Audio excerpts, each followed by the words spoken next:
राधे राधे। श्री कुंज बिहारी श्री हरिदास।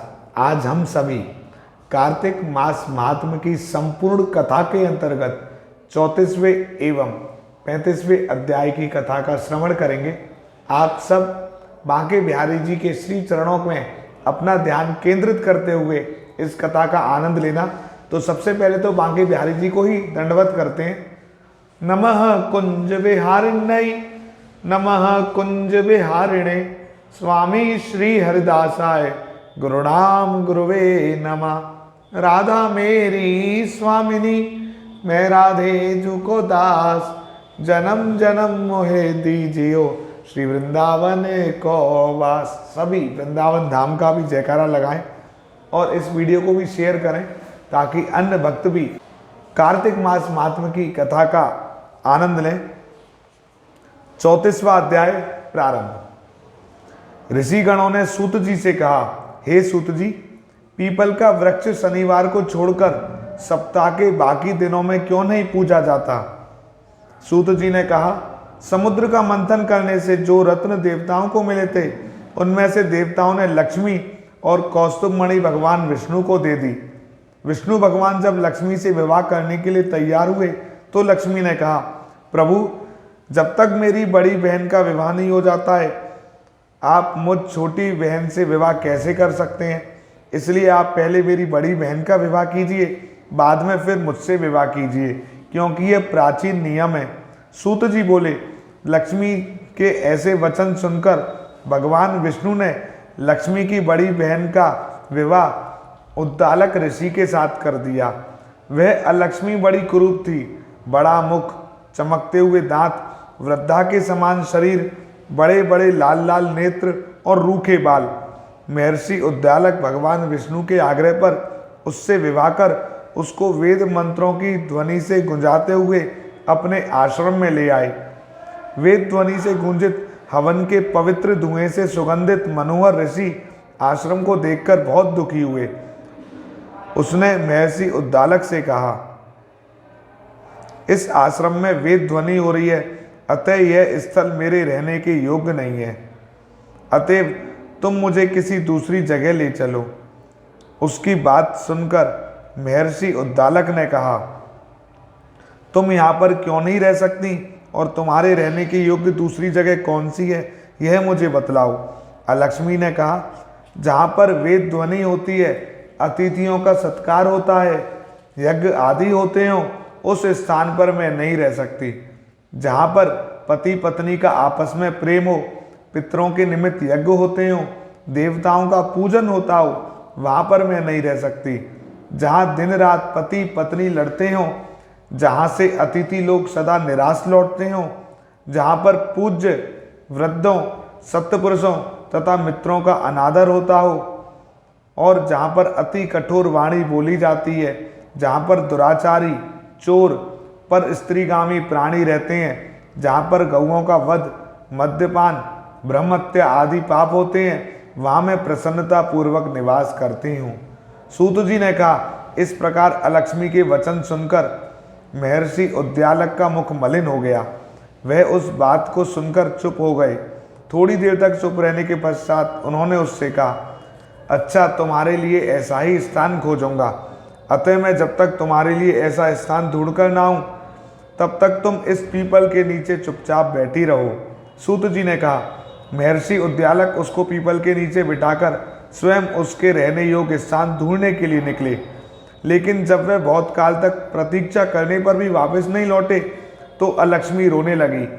उसका बुरी तरह से रोना श्री लक्ष्मी जी ने बैकुंठ में भी सुना।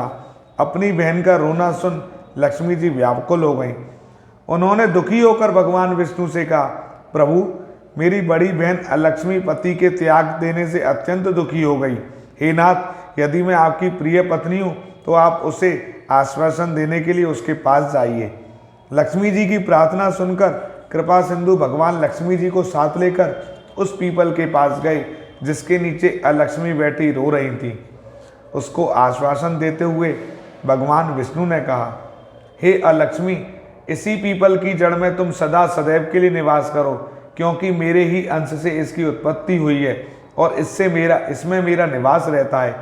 प्रतिवर्ष गृहस्थी लोग तुम्हारा पूजन करेंगे और उन्हीं के घर में तुम्हारी छोटी बहन लक्ष्मी निवास करेंगी।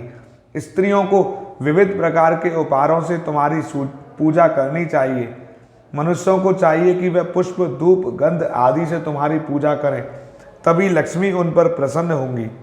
सूत जी ने कहा, भगवान श्री कृष्ण, सत्यभामा तथा पृथु और नारद का संवाद तुम लोगों को मैंने सुना दिया है, जिसके सुनने मात्र से ही मनुष्य के सब पाप नष्ट हो जाते हैं और उसे वैकुंठ लोक की प्राप्ति होती है।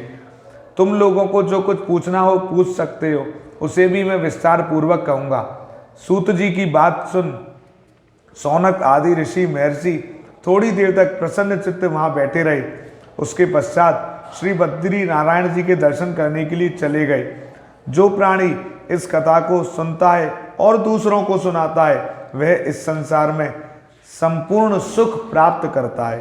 तो आज हमने 34वें अध्याय में अलक्ष्मी और लक्ष्मी जी दोनों की कथाओं को सुना और पीपल के वृक्ष की पूजा क्यों की जाती है यह भी जाना। अब हम 35वें अध्याय की कथा को श्रवण करते हैं। दोहा, शिवा गिरा शंकर सुवन, शंभु शुक्र मुनि व्यास, तुलसी माता सुमरक, लिखे वाक्य कुछ दास। इतनी कथा सुनकर ऋषिश्वर कहने लगे, हे सूत जी, जब हम आपसे तुलसी जी के विवाह की विधि पूछना चाहते हैं, कृपया कर वर्णन कीजिए। ऋषियों के वाक्य सुनकर आनंद में मगन होते हुए सूत जी कहने लगे, हे मुनीश्वरों, अब मैं आपके सामने तुलसी जी के विवाह की विधि का वर्णन करता हूँ, इसलिए सावधान होकर सुनने का कष्ट करें।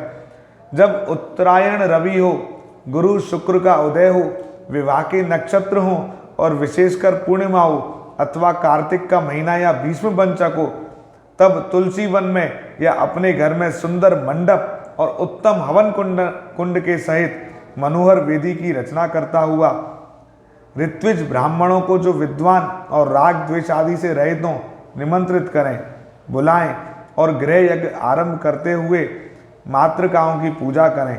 हे मुनीश्वरों, ऋत्व जी के उपस्थित हो जाने पर पहले नंदीमुख श्राद्ध करें, उसके पश्चात स्वर्ण के भगवान शालिग्राम बनाकर उनका विधि विधान से पूजा सामग्री से पूजा करते हुए चांदी की तुलसी को उनके समर्पण कर दें।